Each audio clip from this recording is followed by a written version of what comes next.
ಸೋಲಿನ ಹತಾಶೆಯಿಂದ ಲೋಕಸಭಾ ಚುನಾವಣೆಯ ಸೋಲಿನ ಹತಾಶೆಯಿಂದ ಏನು ದೇಶದಲ್ಲಿ ಪ್ರಧಾನಮಂತ್ರಿ ಆಗಬೇಕು ಅನ್ನುವ ಕನಸನ್ನು ಕಾಣ್ತಾ ಇದ್ದಂಥ ರಾಹುಲ್ ಗಾಂಧಿಯವರು ಒಂದಲ್ಲ ಎರಡಲ್ಲ 3 ಬಾರಿ ಸತತವಾಗಿ ಲೋಕಸಭಾ ಚುನಾವಣೆಯಲ್ಲಿ ಸೋತಿದ್ದಾರೆ. ಪಕ್ಷವನ್ನು ಅಧಿಕಾರ ತರಕ್ಕೆ ಸಾಧ್ಯ ಆಗಿಲ್ಲ. ಪ್ರಧಾನಮಂತ್ರಿಗಳ ಕನಸು ಪ್ರಧಾನಮಂತ್ರಿಗಳು ಆಗಬೇಕು ಅಂತ ಕನಸು ನುಚ್ಚುನೂರಾಗಿರ್ತಕ್ಕಂಥ ಸಂದರ್ಭದಲ್ಲಿ ಹತಾಶರಾಗಿ ರಾಹುಲ್ ಗಾಂಧಿಯವರು ಕಳೆದ ವಾರ ಬೆಂಗಳೂರಿಗೆ ಬಂದು ಚುನಾವಣಾ ಆಯೋಗ ದುರುಪಯೋಗ ಪಡಿಸ್ಕೊಂಡು ಇವತ್ತು ಕೇಂದ್ರದಲ್ಲಿ ಭಾರತೀಯ ಜನತಾ ಪಾರ್ಟಿ ಅಧಿಕಾರಕ್ಕೆ ಬಂದಿದೆ ಅಂಥೇಳಿ ದೇಶಕ್ಕೆ ಒಂದು ತಪ್ಪು ಸಂದೇಶವನ್ನು ಕಳಿಸ್ತಕ್ಕಂಥ ಪ್ರಯತ್ನ ಷಡ್ಯಂತ್ರ ರಾಹುಲ್ ಗಾಂಧಿಯವರು ಕಾಂಗ್ರೆಸ್ ಪಾರ್ಟಿಯವರು ಮಾಡಿದರು. ತದನಂತರದಲ್ಲಿ ಸಿದ್ದರಾಮಯ್ಯ ಕ್ಯಾಬಿನೆಟ್ಟಿನ ಹಿರಿಯ ಸಚಿವರಾಗಿದ್ದಂಥ ರಾಜಣ್ಣ ಅವರು ಸತ್ಯವನ್ನು ಬಹಿರಂಗಪಡಿಸಿದರು.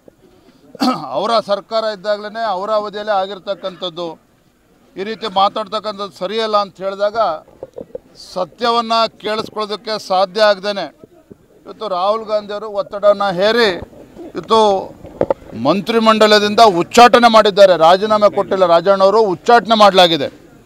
ಅಂದರೆ ಕಾಂಗ್ರೆಸ್ ಪಕ್ಷಕ್ಕೆ ಈ ದೇಶದಲ್ಲಿರ್ತಕ್ಕಂಥ ಇವತ್ತು ಪರಿಶಿಷ್ಟ ಜಾತಿ ಪರಿಶಿಷ್ಟ ಪಂಗಡದ ಜನರ ಮೇಲೆ ಎಷ್ಟು ಪ್ರೀತಿ ಇದೆ ಅನ್ನೋದು ಅದನ್ನು ಕೂಡ ಇದು ತೋರಿಸ್ತದೆ. ಸತ್ಯ ಕೇಳೋದಕ್ಕೆ ಧೈರ್ಯ ಇಲ್ಲ ಇವತ್ತು ರಾಹುಲ್ ಗಾಂಧಿಯವರು.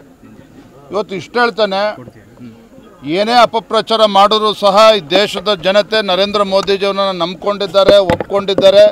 ಈ ದೇಶ ಅಭಿವೃದ್ಧಿ ಆಗಬೇಕು ಅಂತ ಹೇಳಿದ್ರೆ ನರೇಂದ್ರ ಮೋದಿಜಿಯವರಿಂದ ಮಾತ್ರ ಸಾಧ್ಯ ಅಂಥೇಳಿ ಇವತ್ತು 3ನೇ ಬಾರಿಗೆ ಇವತ್ತು ಪ್ರಧಾನಮಂತ್ರಿಗಳಾಗಿ ಸತತವಾಗಿ 3ನೇ ಬಾರಿಗೆ ಕೇಂದ್ರದಲ್ಲಿ BJP ಅಧಿಕಾರಕ್ಕೆ ಬಂದಿದೆ. ಅದನ್ನು ಸಹಿಸ್ಕೊಳ್ಳೋಕ್ಕಾಗ್ದೇ ಈ ರೀತಿ ಅಪಪ್ರಚಾರವನ್ನು ಮಾಡ್ತಾ ಇದ್ದಾರೆ ರಾಹುಲ್ ಗಾಂಧಿಯವರು.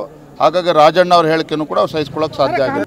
ಆಂತರಿಕ ಪ್ರಜಾಪ್ರಭುತ್ವವೂ ಇಲ್ಲ, ಪ್ರಜಾಪ್ರಭುತ್ವದ ಬಗ್ಗೆ ವಿಶ್ವಾಸವೂ ಕೂಡ ಕಾಂಗ್ರೆಸ್ ಪಕ್ಷಕ್ಕಿಲ್ಲ.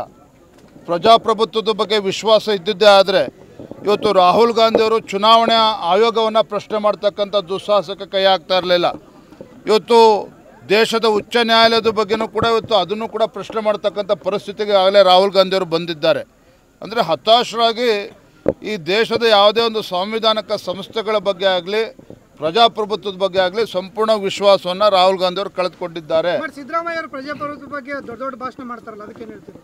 ಭಾಷಣ ಮಾಡ್ತಾರೆ, ದಲಿತರ ಬಗ್ಗೆ ಮಾತನಾಡ್ತಾರೆ, ಪರಿಶಿಷ್ಟ ಪಂಗಡದವ್ರ ಬಗ್ಗೆ ಮಾತನಾಡ್ತಾರೆ. ರಾಹುಲ್ ಗಾಂಧಿಯವರು ಸಂವಿಧಾನ ಪುಸ್ತಕವನ್ನು ಇಟ್ಕೊಂಡು ಇಡೀ ದೇಶ ತುಂಬ ಓಡಾಡ್ತಾ ಇದ್ದಾರೆ. ಆದರೆ ಕಾಂಗ್ರೆಸ್ನವರು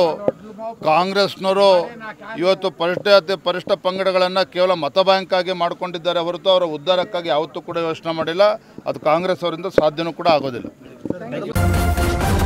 ನ್ಯೂಸ್ ಫಸ್ಟ್ ನಿರ್ಭೀತಿಯಿಂದ ನಿಮ್ಮ ಪರವಾಗಿ.